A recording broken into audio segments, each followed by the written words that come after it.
Toujours. Ah, ok, donc ça marche. Là, ils vont nous entendre parler en ce moment. Ouh. Oh, nice. Là, je vois le vidéo. On va pouvoir faire un beau retweet. Tweet. Il se peut que les gens nous entendent en ce moment. Nous sommes dans l'antichambre du CanFC. Couscous Piri-Piri. Donc tout ce qu'on dit ne va pas être retenu contre nous dans une cour de justice. Au contraire. Nice. Des beaux vidéos que tu nous fais là, Sofiane. Magnifique. Incroyable. Donc voilà, nous sommes dans l'antichambre et on va commencer le live dans quelques secondes. On vous entend. Ouais.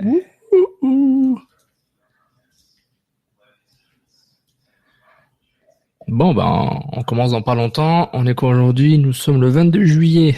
Il est 16h25 PM et on commence dans 5, 4, 3, 2, 1. Start the jingle. MLS, Ligue des champions, Euro, Mondial. On en parle tout le temps. Ben, des fois, on parle de cuisine, mais pas longtemps. Cannes Football Club. C'est la référence soccer à Montréal. Tout simplement les meilleurs. C'est le Cannes Football Club. La poutine du soccer. Ce podcast est présenté par Mise au jeu.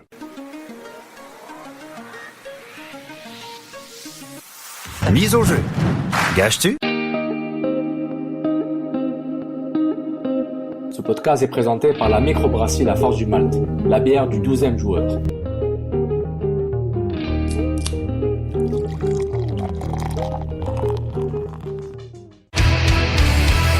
Peu importe c'est où, peu importe où ça se joue. MLS, Ligue des champions, Euro, Mondial. On en parle tout le temps.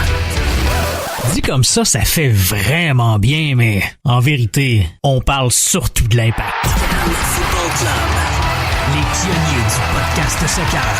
C'est la référence soccer à Montréal. Tout simplement les meilleurs.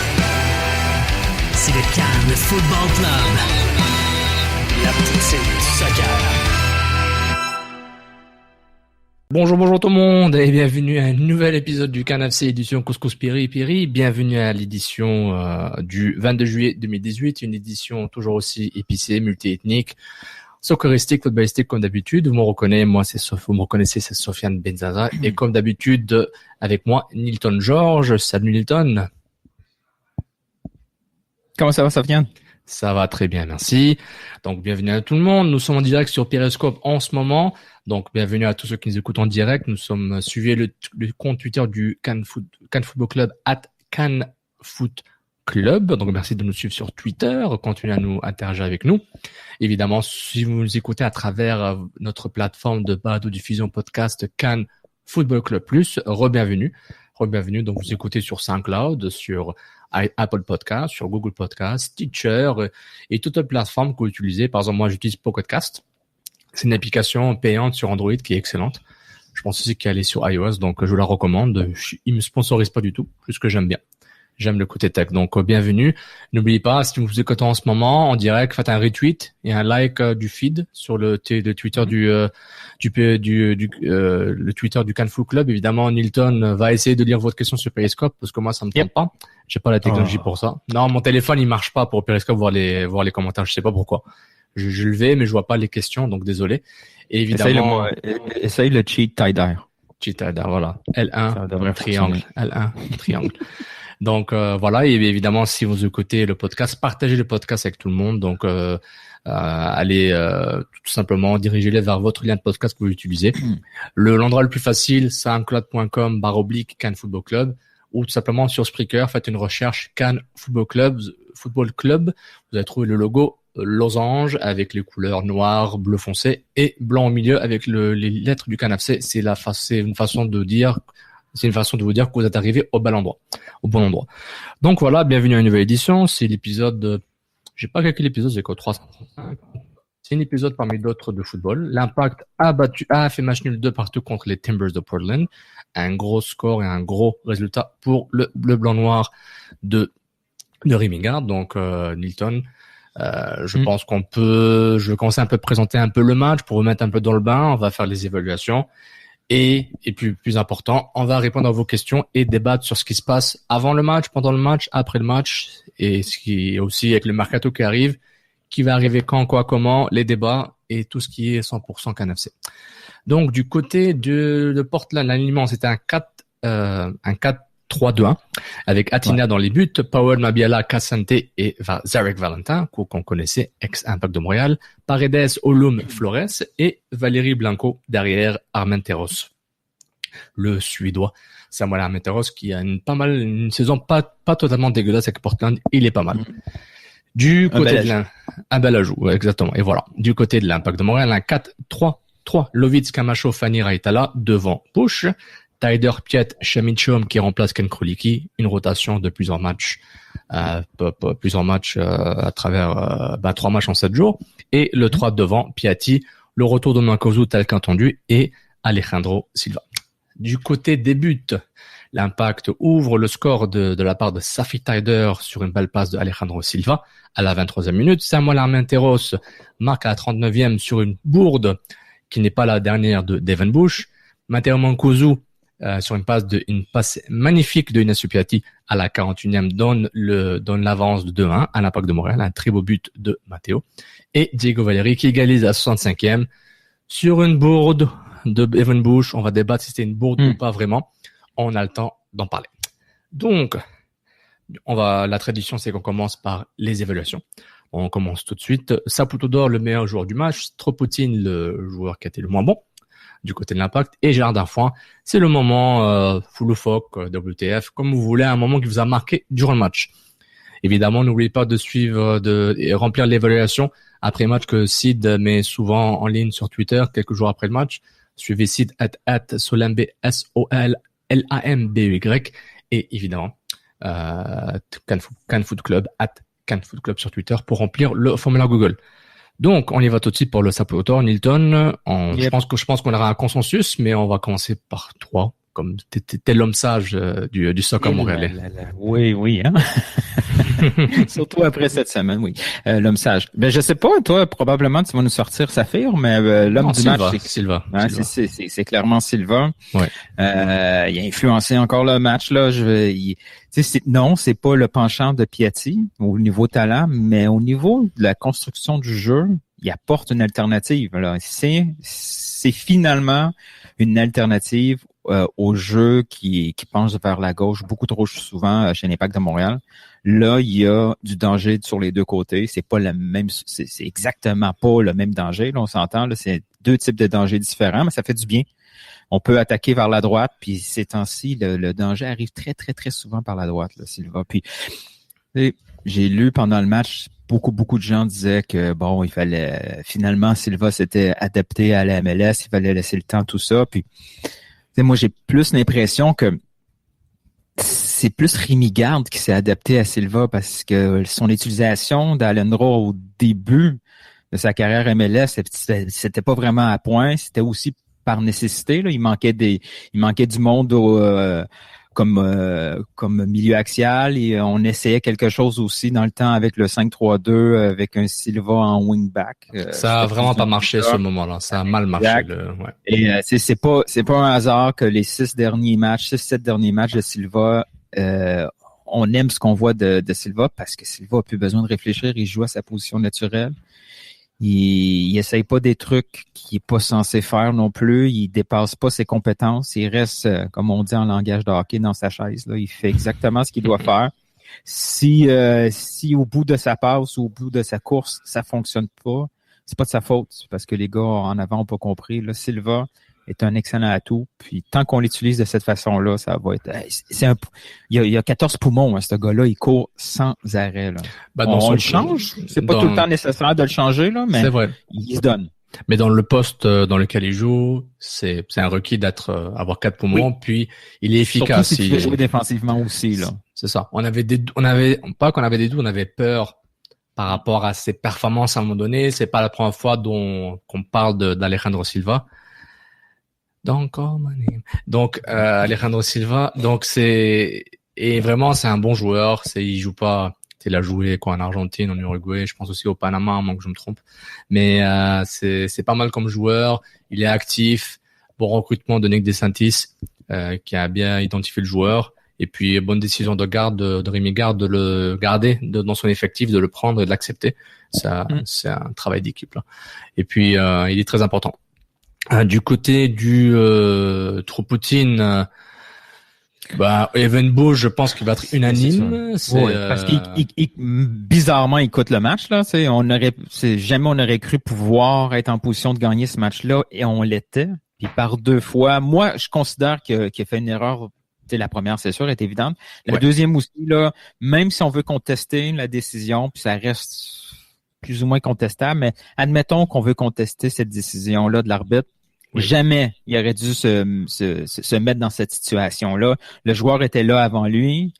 C'est le gardien. Il peut tout faire pour gagner ce ballon-là. Il aurait pu facilement l'avoir. Tu sais, c'est pas facile, hein, changer des réflexes, là. On le voit, à chaque fois que où il doit s'imposer dans les airs, de temps en temps, il va avoir ces réflexes-là, d'hésiter, d'être un peu trop gentil dans sa surface, là. Jamais un autre gardien aurait laissé cette situation-là, se produire, là.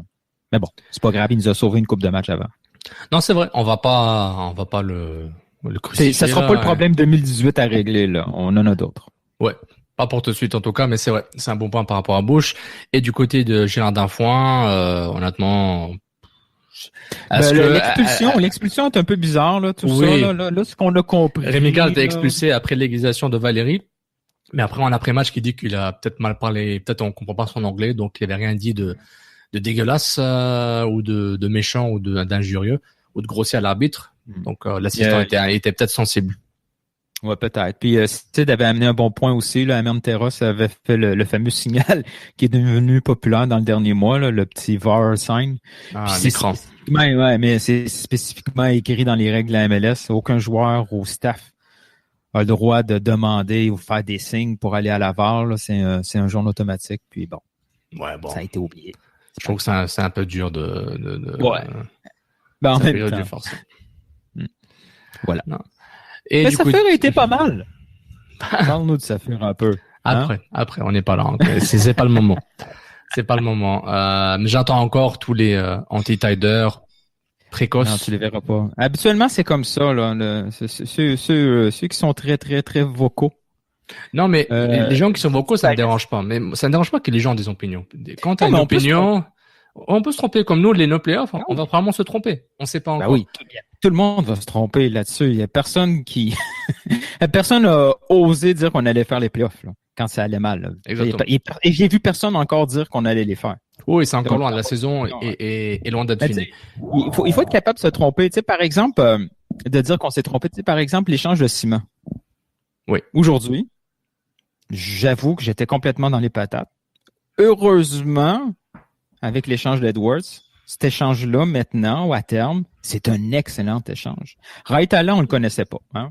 On savait que c'est un défenseur gaucher un peu obscur à Columbus, hein? Non protégé, donc c'est suspect.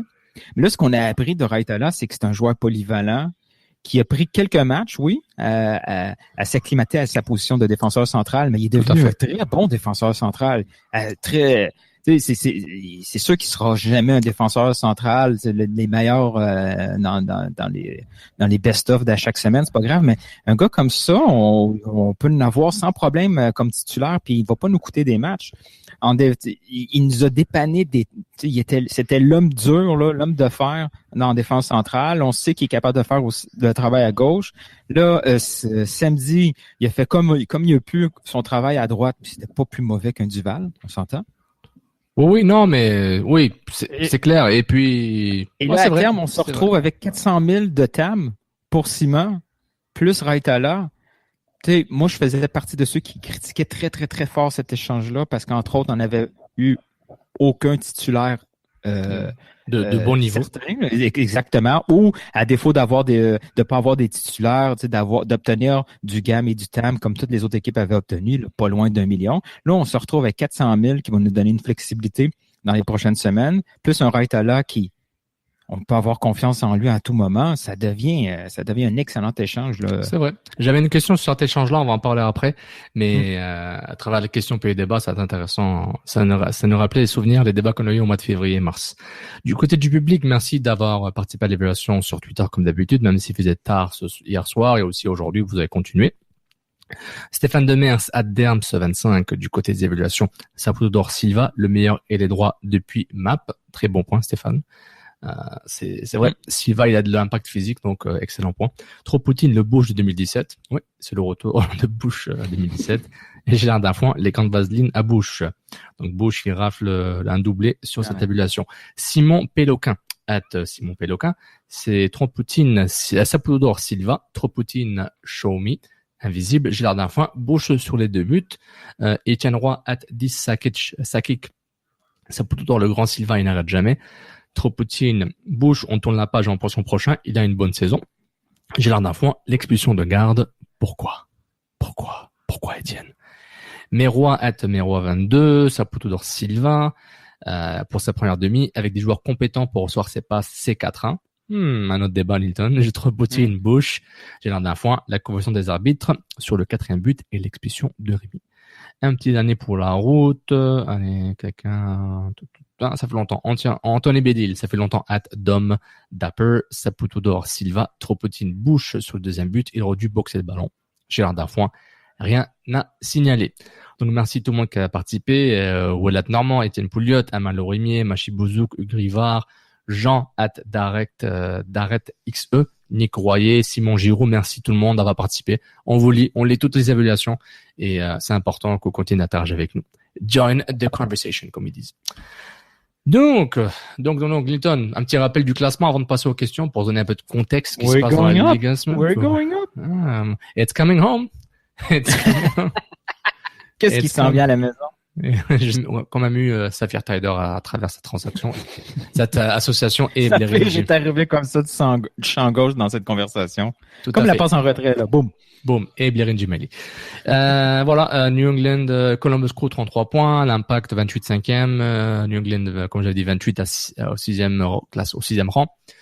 Philadelphie au 7e avec 24, le Fire de Chicago 23 points à la 8e place, Orlando City 22 points 9e, Toronto 10e 19 points, DC United avec Wayne Rooney 14 points à la 11e place. Les adversaires Portland sont 5e avec 31 points. Donc intéressant. Donc on va passer aux questions du public. C'est la partie la plus marrante du show et je trouve que c'est super intéressant. Teach Tournesol me demande, toi qui as parlé à l'agent de Briand, quand sera-t-il prêt pour jouer? Est-ce qu'il est game shape déjà? Donc oui, finalement cette semaine on a su à qui je parlais depuis tant de semaines. Ta sauce est brûlée, Nilton, t'es fini là. Ouais, brûlée. Oui, c'est ça. Mais en même temps, ça peut servir dans le futur.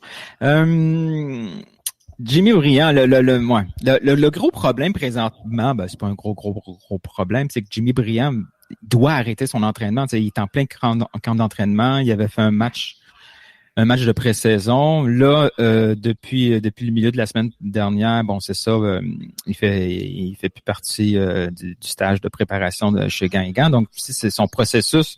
C'est sûr qu'il peut s'entraîner par lui-même, là, mais c'est ralenti un peu. Idéalement, ce qui était prévu à l'horaire, c'était que Jimmy arrive lundi.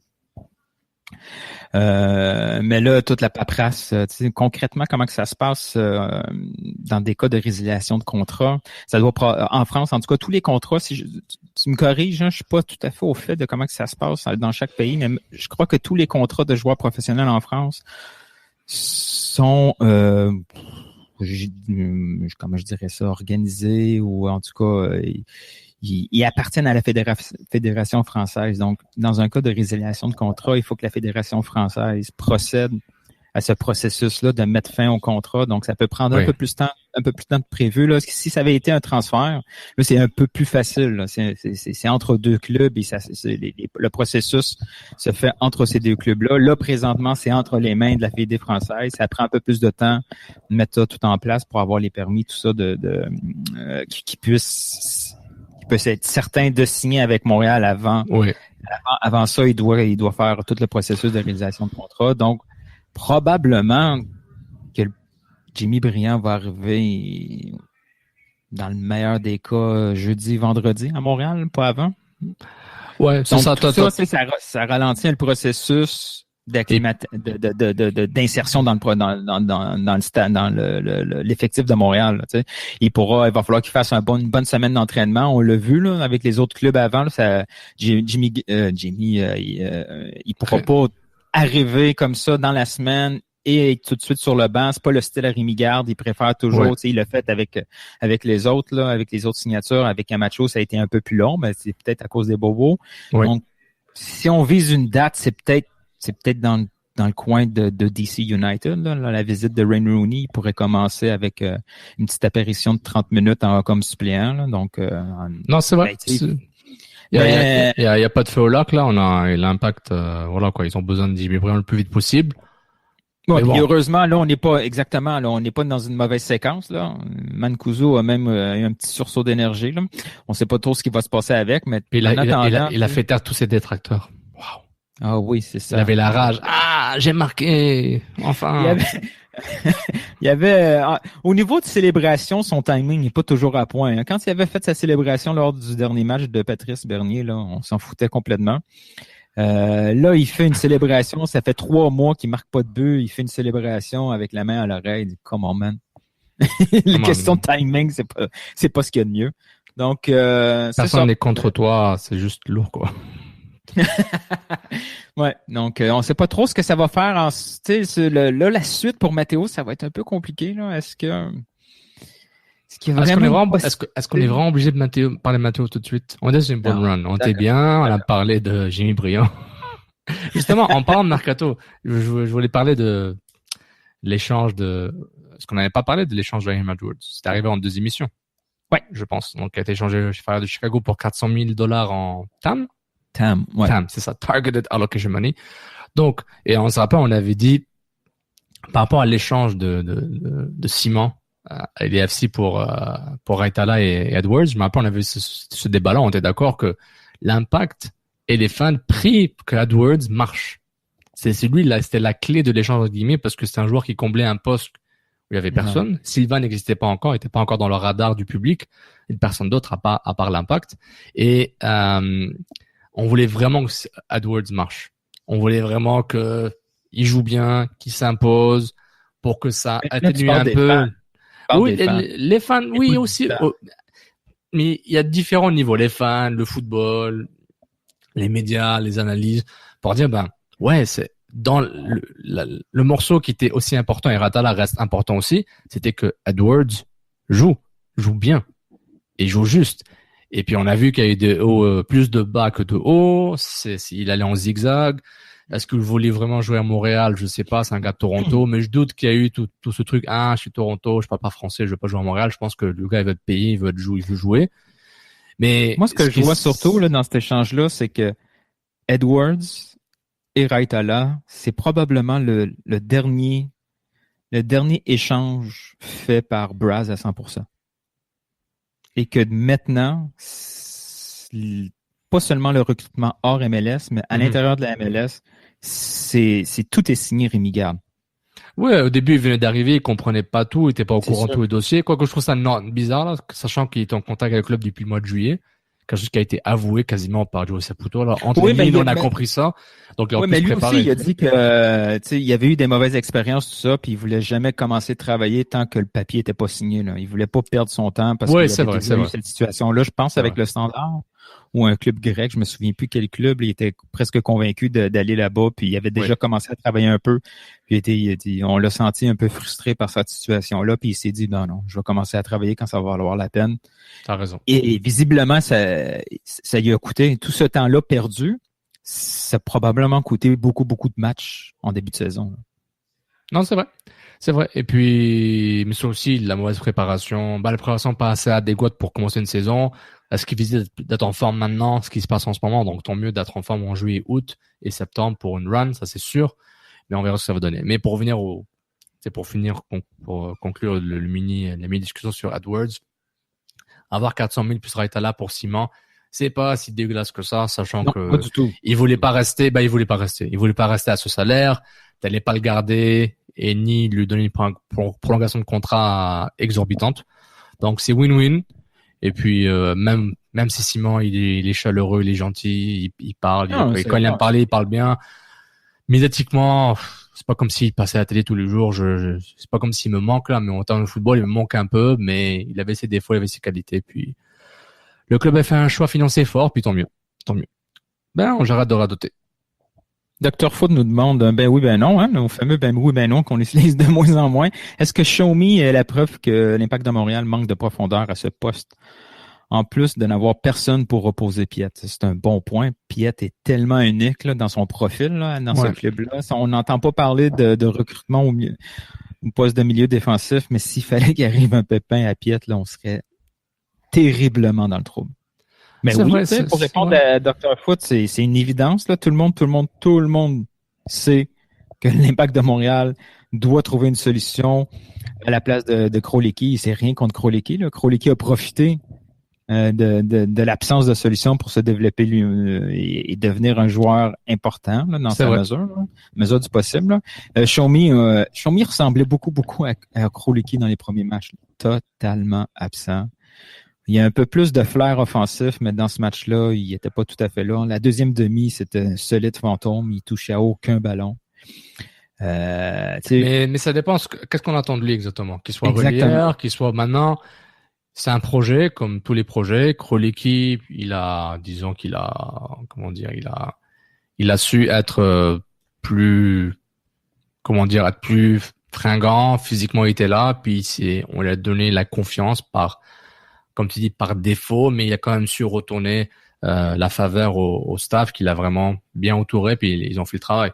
Donc, moi, ce qui est important de prendre en compte, c'est oui, Show Me est invisible, mais c'est quoi tes attentes par Show Me? C'est Belanga était blessé, même s'il était là, est-ce que c'est vraiment la solution pour remplacer Piet? Non. Le jour le plus naturel pour remplacer Piet, c'est Taider. Ensuite, il faut que tu remplaces Taider poste pour poste ailleurs. Donc voilà, c'est un effet domino et c'est pourquoi les rumeurs de Thomas Monconduit et autres milieux de terrain n'étaient pas anodins. C'était que l'Impact voulait avoir 3 gars d'expérience, plus ou moins jeunes, dépendants, prêts à faire quelque chose. Donc c'est un bon point de Dr. Foot. On s'entend que Monconduit, c'est un dossier comme brillant, mais celui-ci a échoué. Là. C'est tout. C'est la seule différence. Là. Exactement. Parce qu'en principe, il aurait dû être là dès le début de la saison. C'est juste que l'Impact a le chéquier un peu faible. Il y a des processus aussi qui traînent trop souvent. Donc, c'est ça. Dans le foot, si tu perds trop de temps, il y en a d'autres qui se positionnent mieux que toi, puis boum, il est parti. Là. Tout à fait. Puis c'était quoi les autres questions de Monsieur Dr. Foot? Dr. Foot, ils nous avaient, ils avaient le premier match de Briand qui nous aussi demandé. Puis, le but de Portland. Le deuxième, l'obstruction sur Bush. Oui, là, il n'y avait pas d'obstruction. Il n'y a pas d'obstruction. Je peux comprendre, là. J'ai déjà vu des arbitres. Il y a certains arbitres qui sont rapides, là, sur le sifflet. Dès qu'il y a un mini contact sur le gardien. Ouais. On est peut-être trop habitué par des sifflets un peu trop rapides, mais si on regarde vraiment bien, là, c'est Bush qui va vers le joueur. Valérie bouge pas. Valérie, il est conscient d'où il est, où est-ce qu'il est et où est-ce que Bush est positionné. Valérie, il bouge pas. Il bouge pas d'où il est, puis il attend juste la tête. Il saute même pas. Est-ce qu'il saute, Valérie, pour faire la tête? Je pense même pas qu'il saute. Donc, il réalise, si je bouge pas, je reste droit. Tout ce que j'ai à faire, c'est juste mettre la tête en espérant que Bush la rate. Non, il y avait aucune. Non, il y avait pas. Et je suis d'accord que souvent les arbitres donnent l'avantage, donnent le favori, donnent le bénéfice du doute au gardien. Ça, c'est dans tous les sports en général. Quand le gardien doit te protéger un peu plus. Mais, normalement, il n'y a pas. Il y a pas de débat. Genre, c'est dommage pour Bush. Mais non, il n'y a pas de débat. Il n'y a pas obstruction, malheureusement, à mon avis. Là, je viens de voir une question passer. Je suis pas trop sûr là, du nom. Là, j'ai vu ça rapidement. Je pense que c'est midi. Il demande, tu parlais de Saphir Taider qui s'est beaucoup amélioré là, offensivement, on l'a vu. Mais toi, tu as dit qu'il pourrait éventuellement prendre la place là, dans un cas de pépin là, pour Samuel Piet. Il pourrait prendre la place de Samuel en tant que milieu défensif. Est-ce qu'il est capable de faire ce travail-là? Toi qui connais ton frère. Sur quelques fois, oui. Il ne le fait pas sur 34 matchs.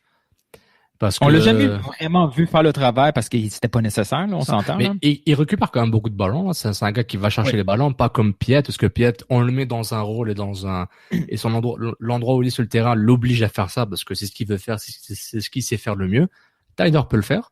Il a souvent joué comme un sorte de 6 avec l'équipe d'Algérie, mais il montait beaucoup, relayeur, etc.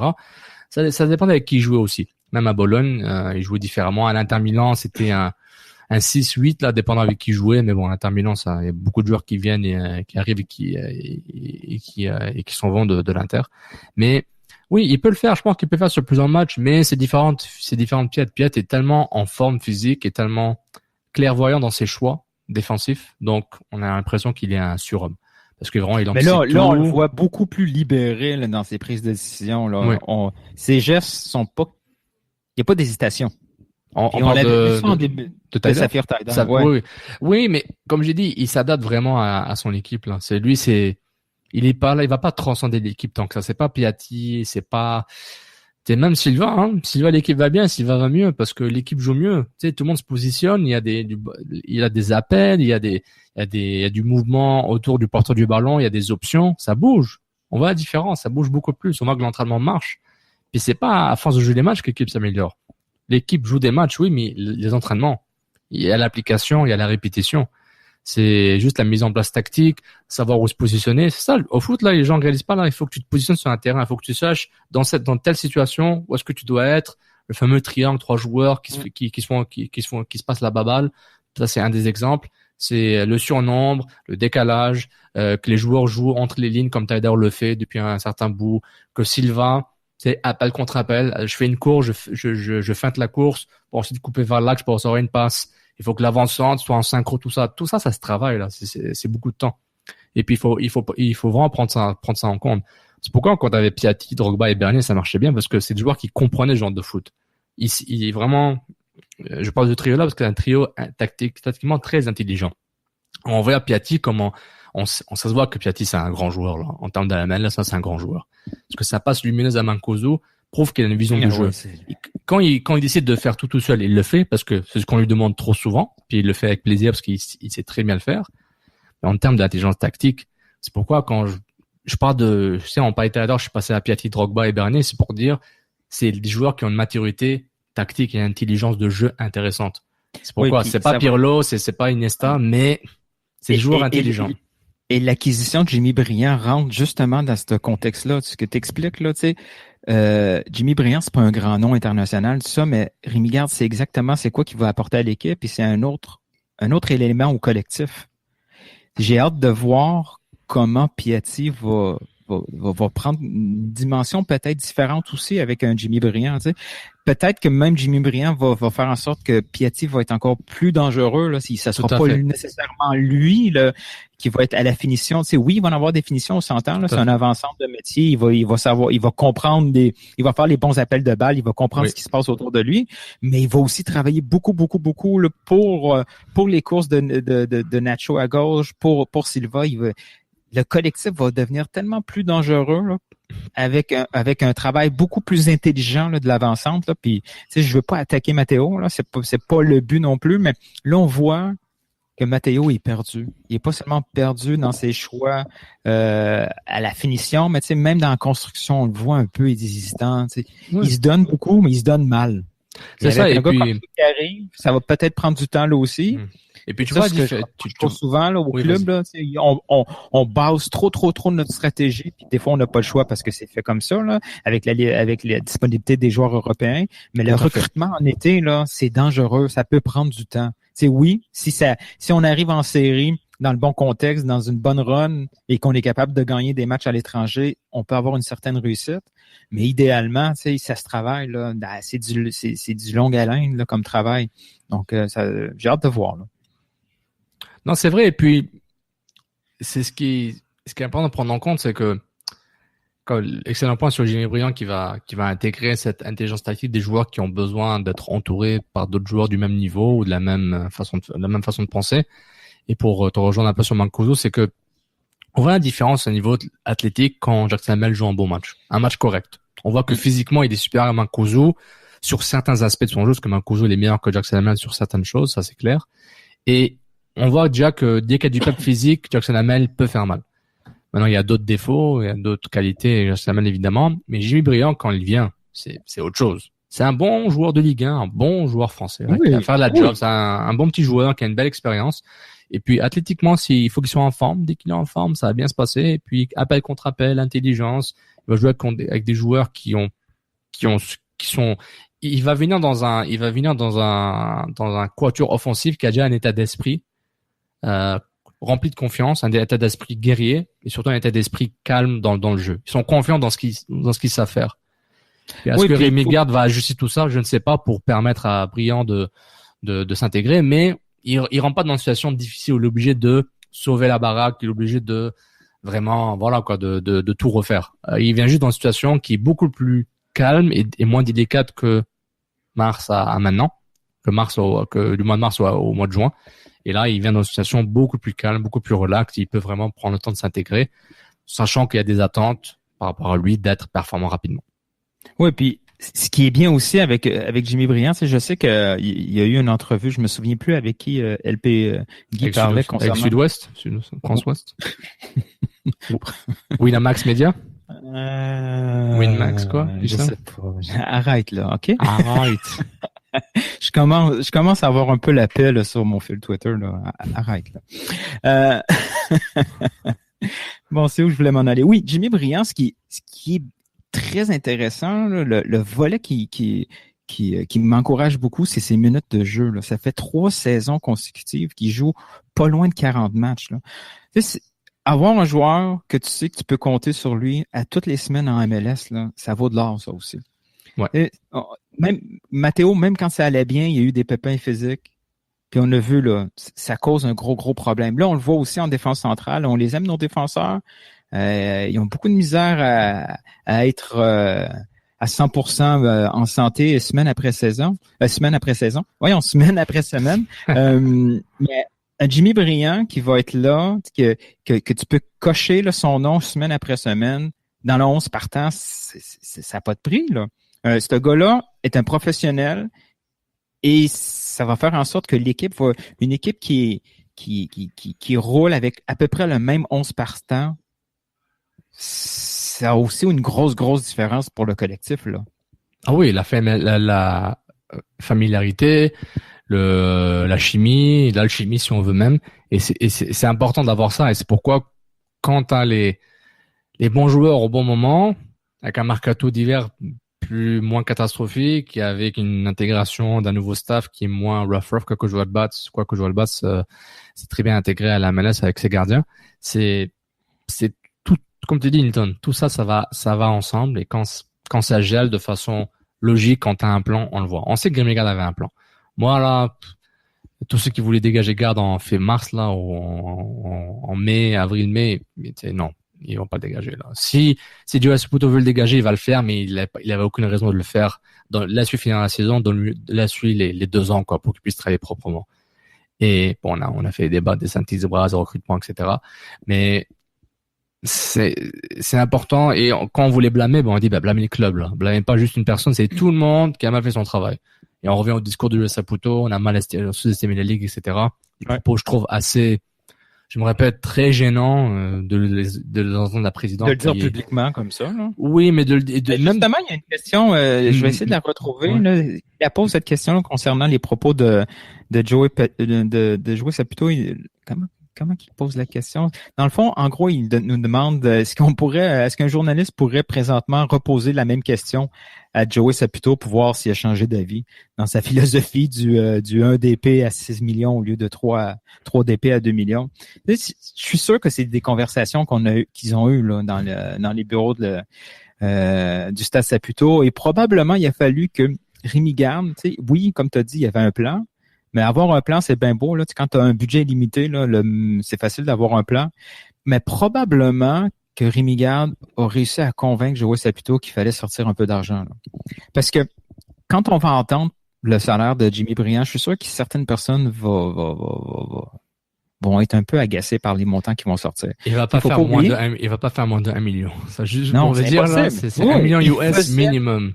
C'est ce qu'il faisait en France facilement. 1 million d'euros, là. C'est sûr qu'il va signer pour la même chose ici. Il va quitter pour au moins l'équivalent. Tu sais, c'est bien beau le projet MLS, l'Amérique, tout ça, mais il viendra pas gratis juste pour vivre 12 ans avec Rémi Garde. C'est pas ça du tout.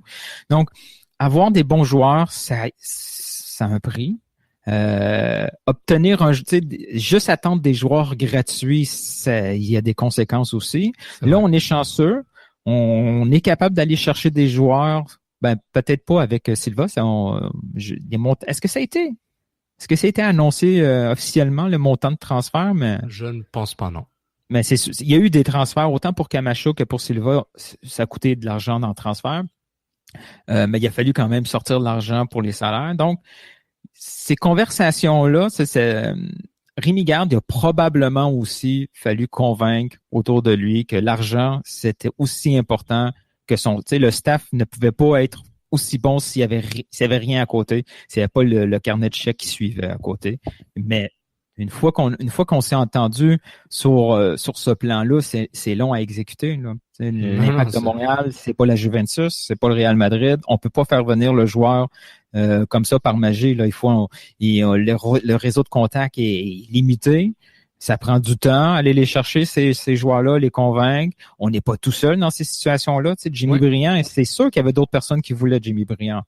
Si on l'a obtenu... Que ce soit déjà, Guingamp, pas sûr qu'ils auraient voulu le garder. De deux, ailleurs en Ligue 1, il aurait été intéressant. C'est sûr. En Europe, il aurait trouvé des offres facilement, là, pas nécessairement des grands clubs, mais donc de bons petits clubs.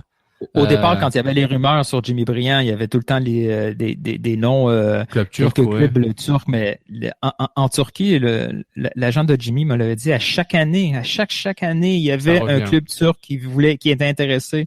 C'était pas un projet pour lui, il n'était pas intéressé lui-même par le championnat turc, c'était un choix, mais des gars comme ça, on est en concurrence, là. Puis c'est pas si évident que ça qu'on va gagner à chaque fois. Donc oui, on va entendre 10 noms. Puis oui, il va probablement avoir 1 ou 2 noms qui vont finir par signer avec Montréal. Mais c'est le marché public, là. On s'essaye, puis de temps en temps, on réussit, puis il faut toujours avoir un plan B. Probablement, quand la rumeur sur Christian Lopez, ou peut-être même là, le Serge Gakpé, est-ce que c'était des plans B et C au cas où? Tant mieux s'il y a des noms comme ça, même si des fois, ça fait aucun sens d'avoir 3 avancantes comme ça qui sortent de nulle part. Oui. C'est important d'avoir des plans. C'est important que tu prépares des offres au cas où. C'est important aussi de prendre son temps avant d'annoncer parce qu'à tout moment, ça peut changer. Il faut être actif et proactif, ça c'est clair. Ça c'est clair. Et puis là, l'Impact a compris la leçon là. Encore une fois, on va pas refaire le débat qu'on a eu la dernière fois, mais les Drogba, ça n'arrive pas chaque année. Non, mais c'est pas un recrutement à Montréal. Là. C'est Drogba a recruté la MLS, il a choisi Montréal. Exactement. C'est tout simplement ça qui est arrivé là. Parfait. Et en plus, le club l'a dit eux-mêmes, ils ont été très, très chanceux honnêtes. Là. Non, mais ils ont été honnêtes. On a reçu un téléphone, probablement ils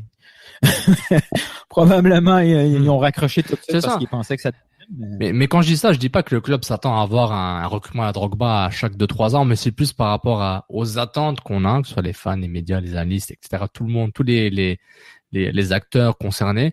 Mais les stakeholders, si vous vous permettez un mot en anglais, et c'est important de prendre en compte ce que il faut gérer les attentes par rapport à ça. Si t'es pas capable d'avoir un bon recrutement, t'auras plus de mal à mieux jouer, etc., etc.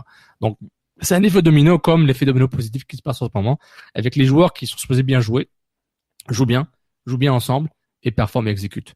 Point final. On s'entend que les matchs, le match d'hier, c'était un beau match. Un match à l'étranger où il y a deux trucs que j'ai aimé. Tu sais, j'ai aimé l'assurance des joueurs. Ils étaient dans un terrain hostile, difficile à gagner, dans un club très très sérieux et un des joueurs, un des clubs aspirants à la Coupe MLS. Et ils ont pas eu l'air ridicule.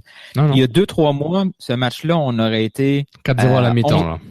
Et on aurait été 11 arrière. Le maximum qu'on aurait pu c'est un 60 minutes en bombardement, puis 2-3 contre-attaques peut-être chanceuses et on marque plus.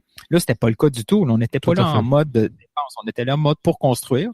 Oui, tu sais, le Chara qui soit absent, la stat, elle a ressorti plusieurs fois. Le Chara, c'est une pièce maîtresse pour le jeu de Portland. Mais Montréal a hyper bien joué. Et quand la panique s'est installée dans les 30 dernières minutes, 20 dernières minutes, là encore, il y a 2 mois, ce match-là, on le perd. Ouais. C'est sûr qu'on le perd. Et là, dans ce match-là, on a réussi à tenir et on est quand même resté dangereux quelques fois, là. Probablement avec des attaquants un peu plus efficaces. On aurait pu sortir avec une victoire. l'équipe joue bien défensivement, a un plan avec le ballon et tout ce qui leur manque, là, c'est de la profondeur. Et c'est pourquoi c'est frustrant, Nilton, parce que quand tu réalises si tu avais un attaquant potable, quand je dis potable, c'est-à-dire qu'il est capable d'enchaîner des matchs, qui est capable d'être dangereux de façon intéressante. Mancuso est dangereux de temps en temps. C'est correct que Mancuso rate des occasions. À la limite, quand il pense, c'est pas si grave que ça. En théorie. Mais on peut pas oublier qu'il rate souvent, qu'il marque très peu de buts. Il a plus des stats d'un milieu de terrain. C'est ça, il a plus des stats d'un milieu défensif que d'un attaquant, donc c'est très gênant.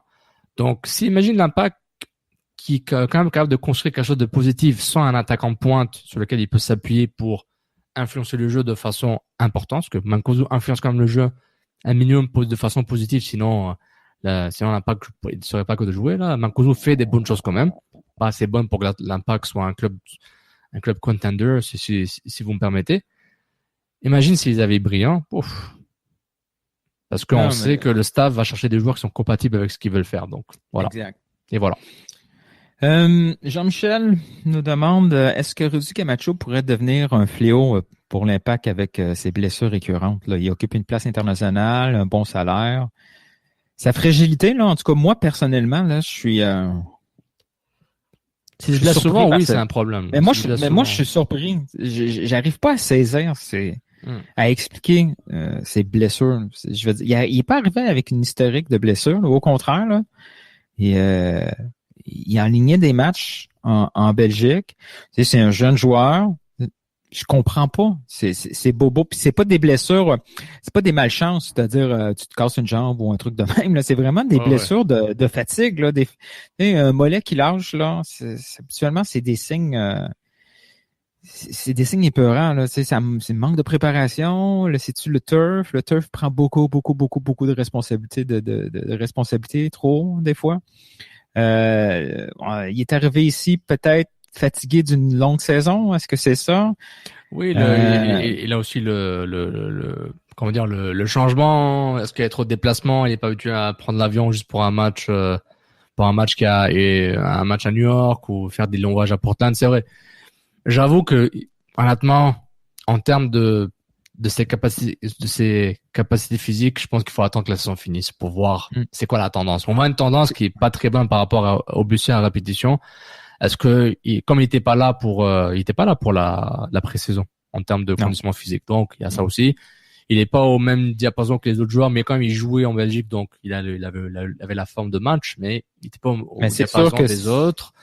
Est-ce que c'est une question d'hygiène si dans un an, il y a encore cet historique-là, s'il n'est pas capable d'enligner 10 matchs en blessé, là, ça va devenir un problème, puis ça sera pas facile à régler ce problème. Non, c'est vrai, c'est là, on trouvera d'autres théories, là. Ça peut être hygiène de vie, ça peut être juste historique de blessures musculaires donc qu'on savait pas, ou juste que là, il commence à développer des problèmes.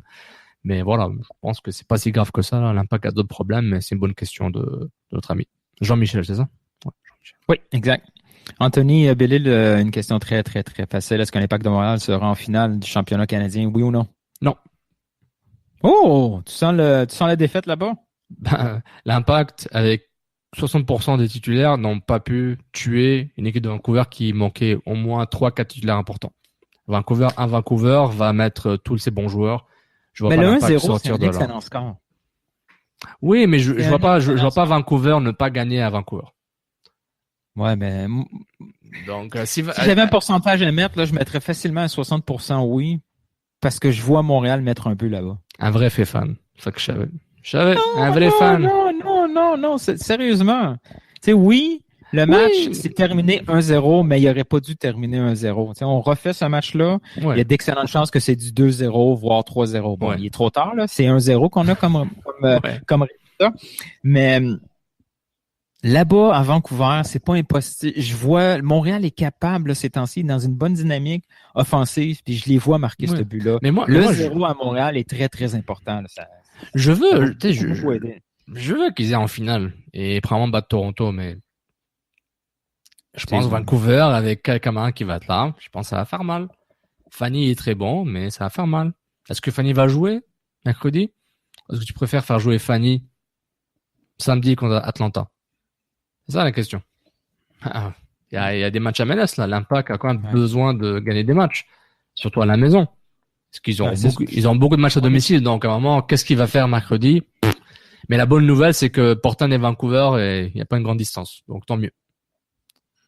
Non, on s'entend que le plan va probablement tomber à l'eau avec les blessures de Camacho et de Fanny qui étaient un peu maganés en fin de match. Là, c'est sûr que là, on va se retrouver avec une paire de Raitala et de Cabrera en défense centrale. C'est sûr que on part avec ça. Là. Puis ils vont te mettre leur top joueur, donc on va voir que ça va donner, mais moi, je pense pas. Je pense que Vancouver va gagner.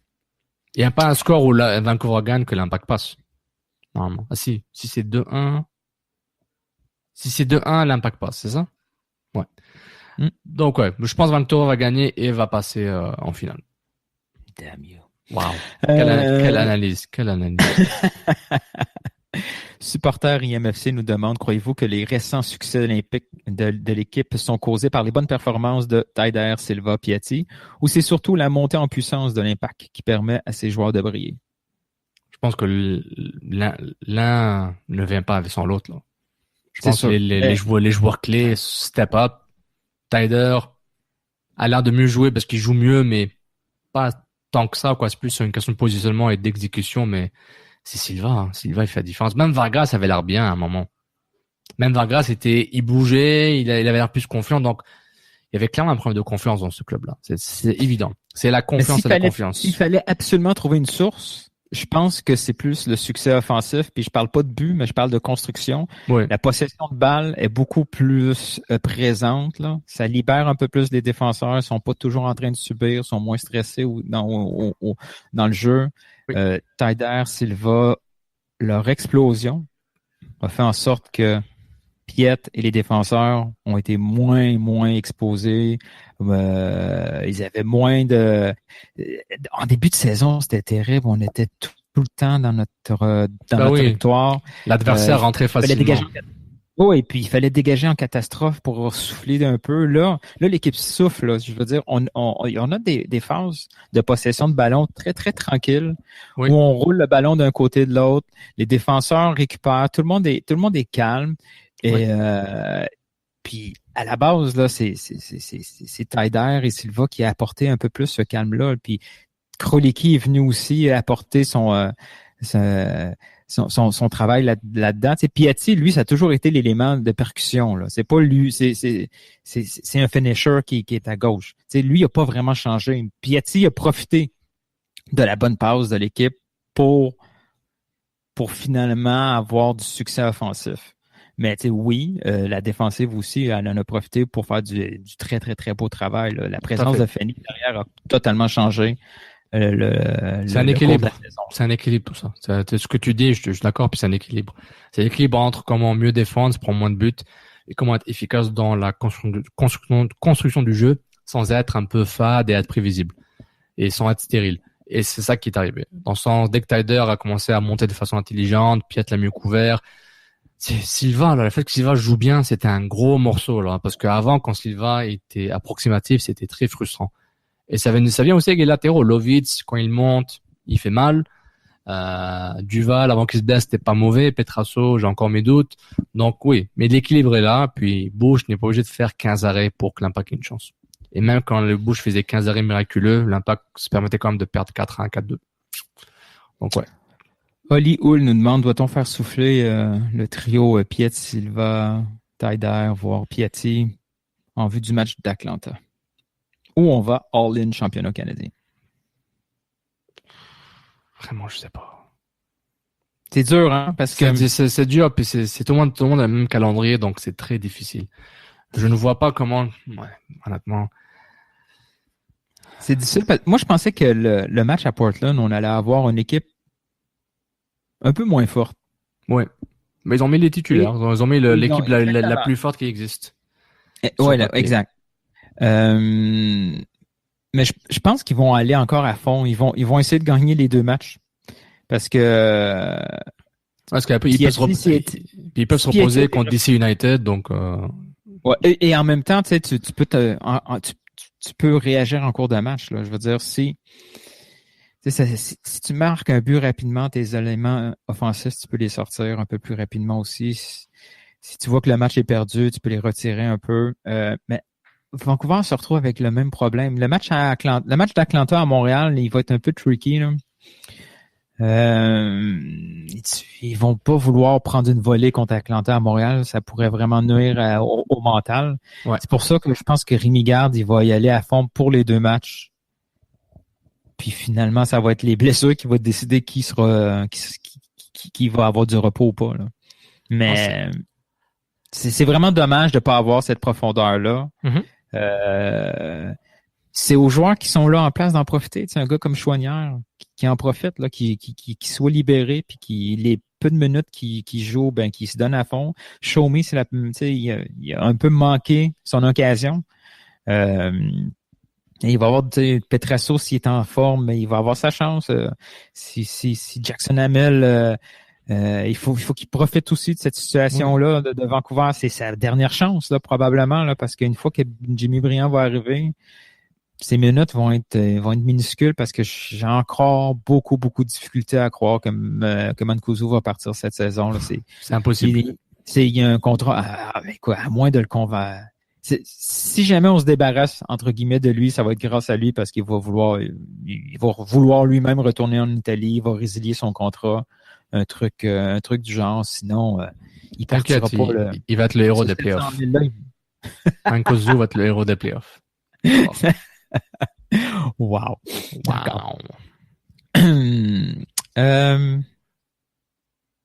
On parle, le prochain match que Rémi Garde va sera suspendu, ça va être le match d'Atlanta, hein, c'est ça? Ça n'a aucun lien avec le championnat canadien, exact? Exactement, ouais. Qui va prendre le contrôle contre Atlanta? Est-ce que ça va être une espèce de duo Maxence Flaschess avec Joel Batts ou Bonne question. Je crois que ça J'ai vu les deux un peu debout, là. Je les ai vus. Ouais, pas un truc hyper important. Là. Avant, on a toujours été habitués. On l'a vu clairement, Mauro Biello assister, prendre le poste quand Klopas n'était pas là. Biello, est-ce qu'il était déjà suspendu? Je pense pas. Je pense que non. Hein. On n'a jamais eu cette... Je pense que non. J'ai aucun souvenir de... Je m'en rappelle pas, je pense pas. Ou DiTullio, non. Ça va être un truc de duo. Là. De toute façon, le staff ne fait qu'un pratiquement. T'sais. Bon, oui, c'est pas important qui est dans la zone technique là. C'est le match va se préparer et puis voilà quoi. Les SMS, la WhatsApp là, puis il va dire qui changeait à la mi-temps. C'est pas compliqué. C'est pas permis. Ah, c'est vrai. C'est pas permis. On te demande, Sofiane, Taider. As-tu d'autres suggestions algériennes pour nous? Un truc qu'il faut comprendre avec Taider, c'est que il est là parce qu'il appartient à Bologne. Sinon, il serait pas là. C'est un projet, il est intéressé. Il était pas contre. Mais tous les recrutements, c'est un peu ça. Tu sais, je veux dire, Atlanta, tous les joueurs qui sont là, s'il n'y a pas Tata, Martino, ils sont pas là. Oui, mais il y a une différence entre attiré par un entraîneur et faire partie de la même famille sportive Bologne Impact. Tu dis, ouais, la MLS, ça m'intéresse, ouais, bon, je serai pas à la Coupe du Monde, j'aurai un 4 ans de vide, ouais, je peux faire 1 an ou 2. Je vais essayer quelque chose. Moi, ça m'étonne que là, présentement, il n'y a rien, il n'y a aucun nom associé à Bologne. L'année passée, tu sais, il y a eu Boldor qui s'est pointé, les années d'avant, il y en a eu d'autres. Là, cette année, il y en a, là, il y a des milieux offensifs, si on veut, ou des défenseurs. À Bologne qui feront pas l'équipe première, tu sais, est-ce que ça pourrait être une solution, tu sais, ou l'Impact cherche vraiment, ils cherchent moins à gambler puis ils veulent être certains de ce qu'ils vont chercher pour le prochain recrutement? Ouais, et puis surtout si Garde n'est pas intéressé par des joueurs de Bologne, ça sert à rien. Lui, je pense Garde va chercher des joueurs expérimentés qui sont capables de venir tout de suite aider le club. Pas prendre des jeunes projets de Bologne qui peuvent aider ou pas. Lui, il a déjà assez de jeunes projets à l'Impact là, Shomi, Kroliki. Maintenant, Mathieu Chouanière. Donc, il va chercher des joueurs matures. Si tu lui donnes Verdi, oui, mais Verdi, je pense qu'il est parti de Bologne, je pense. Mais voilà, c'est autre chose. Mais Safi Taider, il est là, surtout parce que il appartient à Bologne, puis ça a arrangé tout le monde, ça marchait bien. Et lui, ça a tenté de l'aventure, parce qu'il aurait pu aller n'importe où en Serie A, quasiment. À part les top clubs, là. Un club du milieu de tableau, il a sa place. Il peut aller à Championship, même en IPL dans certains clubs. Il peut aller en Espagne. Il a tellement de talent pour jouer en Espagne dans un bon petit club là, Betis de Séville par exemple, ou Tu vois, il a le talent pour ça, il faut pas oublier. Puis il voulait juste, peut-être le projet l'intéressait, puis on l'a convaincu, c'était bien. Au début, ça allait mal, hein, et je suis pas sûr qu'il pensait avec beaucoup d'autres joueurs que c'était une catastrophe, l'impact. Ah oui, c'est sûr qu'il devait avoir une ambiance là, assez dégueulasse. Tout le monde devait se poser des questions. Exactement. Tout le monde avait hâte. Peut-être garde là en premier. C'est ça. Et tout le monde avait hâte à un bon de sortie pour juillet là, si ça continue comme ça. Et puis trouve-moi des clubs, des joueurs de 26 ans mondialistes avec des expériences de la CAN, la Coupe d'Afrique des Nations, expérience de qualification africaine, Coupe du Monde, expérience Serie A. Il a joué à Bologne à 18 ans, et après il est parti à l'Inter, il est revenu à Bologne. C'est un excellent professionnel, là. C'est encore le même moule. Sassuolo, donc je dis, tu connais beaucoup de joueurs qui sont prêts à venir à 26 ans à MLS. C'est pas comme s'ils payaient 5 millions par année, là. Donc, vraiment, là, c'est pas mal, Taider. Soyez content. Il aurait pu s'appeler Ben Bekou, il aurait pu s'appeler Mamadou Diallo. Honnêtement, c'est pas important. Oui, il est algérien, tant mieux, là, je suis content, mais il est international algérien, mais ce qui est important, c'est son profil. C'est vraiment une belle découverte, là, qui s'avère que les deux clubs ont le même propriétaire, et tant mieux. Tant mieux pour l'Impact, ils ont profité de son talent. Là, ce qui commence à urger, c'est les sorties, là. Tu sais, on parle beaucoup d'entrées, on essaye de les trouver, les entrées, là, qui vont venir aider le club, mais là, les sorties, il faut commencer à activer. Tu penses vraiment qu'il va partir, Victor Cabrera? Est-ce qu'ils vont pas qu'il va partir, il va pouvoir être libéré, échangé, transféré quelque part? Perso, si j'étais DeSantis ou responsable quelconque du recrutement à l'Impact de Montréal, je regarderais vraiment pour transférer, finir l'histoire de Cabrera en MLS. On est passé à d'autres choses là en défense centrale, là, on est vraiment ailleurs. Pour le mieux ou pour le pire, là c'est réglé. On a Fanny, on a Camacho, on a Diallo. Cabrera ne fait aucun sens. Oui. Après ce trio-là, Fisher, ça fait un sens parce que c'est toujours la même conversation qu'on a. C'est la MLS, là, c'est une question de budget, c'est aussi de développement. Oui. C'est logique. Et c'est un bon projet à moyen terme de faire développer avec les gars qui sont là en place. Un Fisher va beaucoup apprendre d'un Fanny.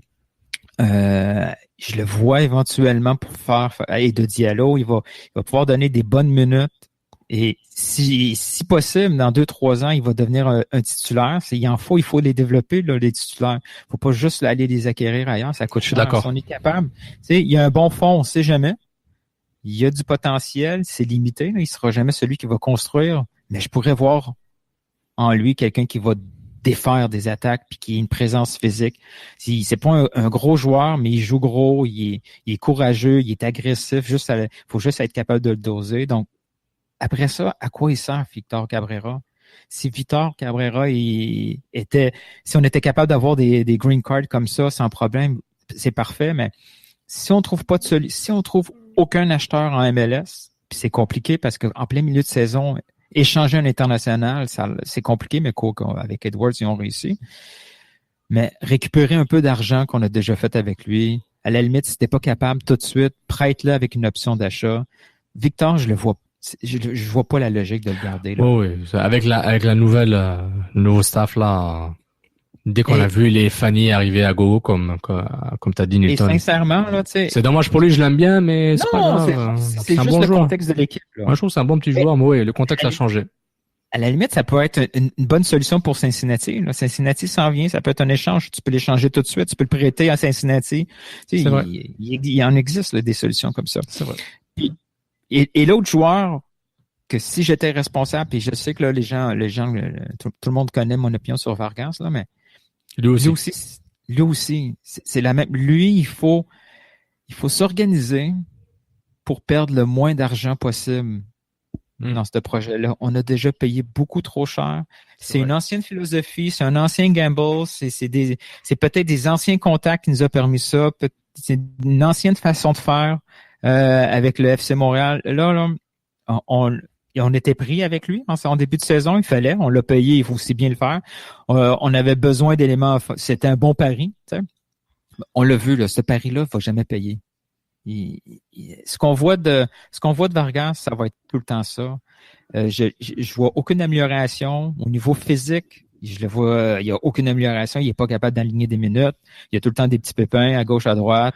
Oui, et puis son impact sur le jeu est encore approximatif. Je vois des bonnes choses. Quand il court, il est en forme, il se déplace, c'est bien, mais à un moment... Oui, mais en plus, il n'y a pas de place pour lui dans cet effectif-là. Mais je connais pas son poste. Est-ce qu'il marque des buts? Est-ce qu'il fait des passes? C'est pas un attaquant. Il y a pas le profil, il y a pas il y a pas les techniques, il y a pas le gabarit pour être un avant-centre unique dans cette équipe-là. C'est pas un milieu de terrain. Ben non, il est incapable de faire ça. C'est pas un ailier droit, on l'a vu. Tu sais, on compare, là. On a vu 5 matchs d'ailier droit de Silva. Ouais. Puis on a vu plusieurs matchs de Vargas. Il y a une grosse différence. Il est même pas proche, là. Non. Peu importe l'âge de Vargas, là, on pourrait laisser le développer pendant 15 ans de temps. Il sera jamais capable de faire ce que Silva fait. Et à gauche, si jamais on est pris pour le faire jouer à gauche, c'est que ce club-là est dans le trouble. Parce qu'on n'a plus Piatti. Donc, c'est quoi son utilité? Non, honnêtement, ces questions sont c'est un peu stressant d'en parler, là. C'est supposément être un gros morceau de l'équipe, Vargas. C'était la star, la petite pépite d'or que personne connaissait, là. Puis je trouvais que les commentaires étaient un peu tôt, là, de beaucoup d'autres gens, que ce soit collègues et fans. Non, c'est correct. Il n'y avait rien prévu à un niveau intéressant avant d'arriver ici en MLS. Exactement. Puis à la limite, c'est correct d'être excité. On n'est même pas proche. Mais à la limite, c'est correct d'être excité par un nouveau joueur qui t'a vu des highlights et que le staff dit qu'il est intéressant. Ok, y a pas de problème. C'est cool. On est excité, c'est bien. Mais on voit, puis tout bad, il jouait quand l'équipe jouait mal. Et quand l'équipe joue bien, comme on dit, on n'est pas capable de le positionner sur le terrain. Même si c'est un chouchou de garde à un moment, qu'est-ce que ça veut dire, qu'est-ce que ça vaut? Et comme tu as dit, il faut commencer à lâcher du lest parce que tu as besoin de place internationale, tu as besoin d'argent, tu as besoin de plein de choses. Et l'Impact ne peut pas se permettre d'être idle et juste attendre que tout le monde joue bien, que les 23 joueurs sont parfaits et que ça se passe bien. C'est ça le problème. Il faut pas faire du surplace. Il faut vraiment être proactif.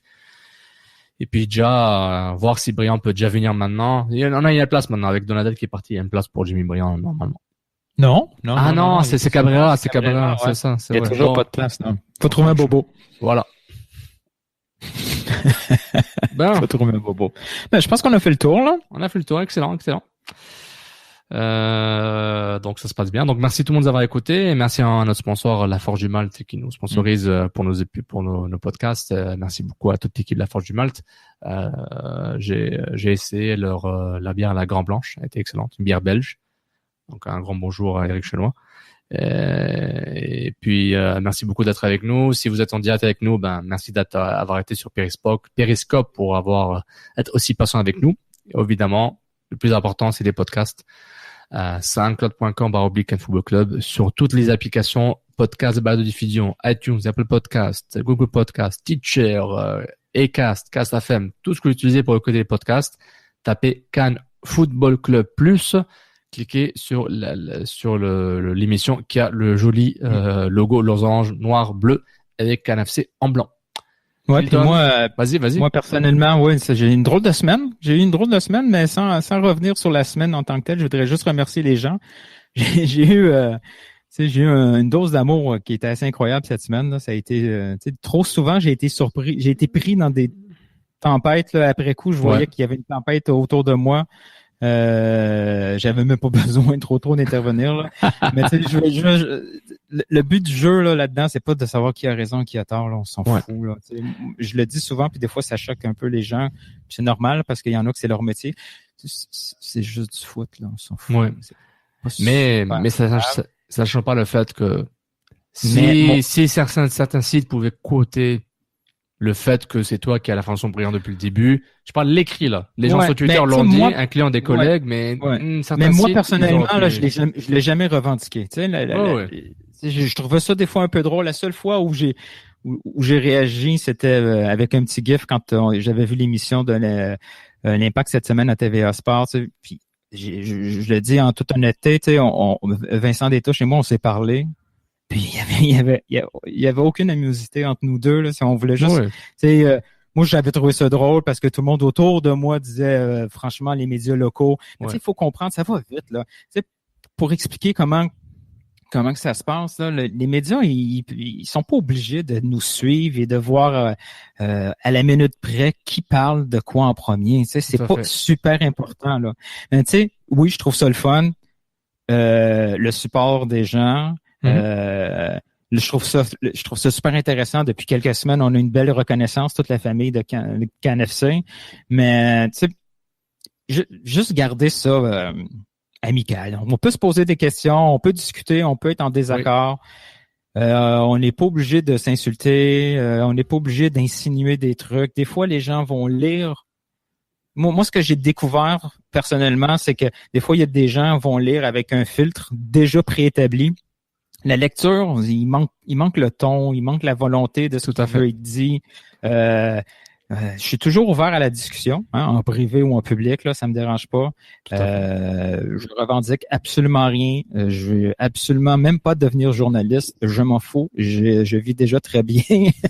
j'ai déjà tout ce qui. Bon, il y a pas de plan caché. Les gens sont étonnés quand ils pensent qu'on Là, dans ce qu'on travaille, genre, c'est une carrière, là. On est déjà dans une carrière, on est trop vieux pour changer, là. On n'est pas trop vieux pour changer, mais on est trop vieux quand même. Puis c'est pas ça longtemps. Les gens réalisent pas le temps qu'on prend, là. Même le week-end, le soir, les semaines. C'est pas facile, là. Puis les gens nous demandent plein de choses, parce qu'ils apprécient ce qu'on fait.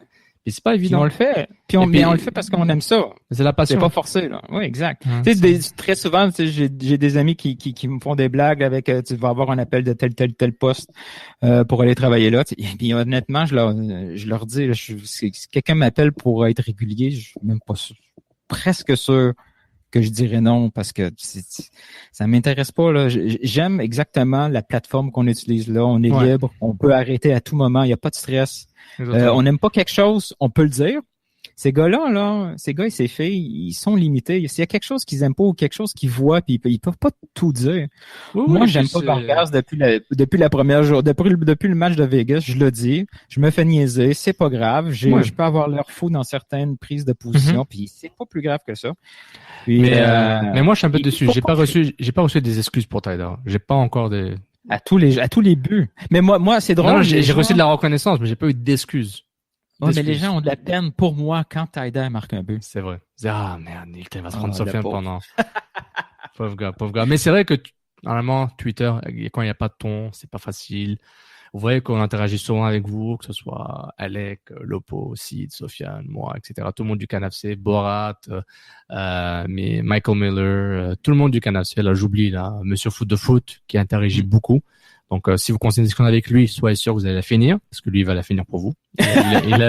Il aime beaucoup discuter. Donc, si vous conseillez quelque chose avec lui, il faut continuer parce qu'il est super intéressant. Voilà, tout le monde, hein, Julien Tardif aussi, qui participe aussi au CanFC. Donc, c'est participatif, là. C'est bienvenue dans la famille. Vous faites des hashtags évaluation, vous êtes dans la famille CanFC, on s'amuse ensemble et c'est ça qui compte. Donc, voilà, le plus important. Si vous aimez ce qu'on fait, juste likez, partagez, faites un share, etc. C'est important pour nous. Ça donne du boost. Puis quand on voyait, le travail paye. Puis 91.9 qui nous invite souvent avec Louis-Philippe Guy, LP Geek, at LP Geek. Voilà, on est apprécié dans ce qu'on fait. Puis que ce soit Sid, toi, moi, même dans les années précédentes, je pense que Alec a été participé au téléphone une fois, et Lopo, puis d'autres gens. Donc, Reg aussi. Donc, voilà, on s'amuse, on fait ce qu'on peut. Puis, il faut un peu gérer les attentes là par rapport à nous-mêmes, mais aussi par rapport aux autres. Et puis c'est tout. Hein. Les réseaux sociaux, ça peut être très dégueulasse, ça peut être très bien. Quand c'est bien, on s'amuse. Puis c'est ça. Sauf pour les ghost followers, je vais jamais vous pardonner. Pas de voilà. Et pour tout régler, pour nous appeler, votre numéro d'Hilton 514. Si vous voulez parler à Hilton, c'est 514-222-5657. C'est facile pour me parler en privé, là. C'est pas très, très compliqué, hein. Nelton George, je pense qu'il n'y en a pas deux à Montréal. Non, il n'y en a pas deux. Excellent. Ben, merci pour ce excellent prologue ou plutôt conclusion de cette émission. Merci tout le monde encore une fois. Podcast Can Football Club Plus. Il faut arrêter parce que mon fils, il veut mon ordinateur, il veut jouer à Fortnite. Pour les podcasts, j'ai fait la célébration avec le L de Griezmann là, mais ça traduit mal en audio, mais en vidéo Periscope, ça traduit très bien. Merci tout le monde. Periscope, c'était parfait. Merci tout le monde. À la prochaine. Suivez-nous sur les réseaux sociaux. On a encore plein de choses qui arrivent cette semaine. Ciao tout le monde. À la prochaine. Ciao. Ciao. MLS, Ligue des Champions, Euro, Mondial. On en parle tout le temps. Ben, des fois, on parle de cuisine, mais pas longtemps. Can Football Club. C'est la référence soccer à Montréal. Tout simplement les meilleurs. c'est le Cannes Football Club. La poutine du soccer.